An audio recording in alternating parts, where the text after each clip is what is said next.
You lost a bet at the farmer's market and you found yourself coming home with 10 pounds of onions. When you're throwing it in your pantry, you notice that bottle of wine you got a couple years ago that you're never going to drink. Do I have the solution for you? This week we're going to be making French onion soup. I'm going to show you the easiest way that I've found that still tastes authentic. Start by giving your garlic a quick squish and chop, or just use a garlic press. Next, we need to clean and cut all of our onions. Slice with the grain, top to bottom, for best texture. I find the repetitive nature of meal prep a great shortcut to meditation. The conscious mind is distracted on the task at hand, allowing your subconscious mind to settle and process any thoughts or emotions that you might be avoiding. If you become overwhelmed during this time, remember, you are not your thoughts and you are not your feelings.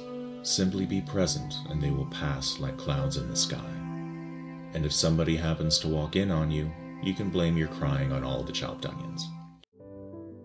And then transfer all your cut onions to a large bowl to use later. Toss some butter in a large pot, followed by your garlic, and just so much onion. You have two paths here. You can leave the onions to soften on low heat for 2 hours and then crank the heat up and stir, or you can stand over the stove and stir for an hour. Depends on your time and attention span. Assuming the latter, stir every 5 minutes or so until the onions look like caramel.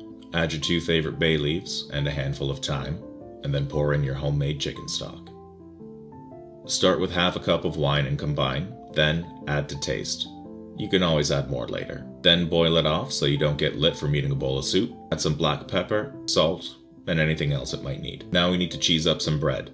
This is traditionally broiled in an oven, but that sounds scary, so we're using Plan B. Scoop out your soup, float your cheese, and be proud of yourself for cooking with wine. And there you have it, folks. You got a couple of days worth of delicious French onion soup, and if you have any wine left over, you know what to pair it with.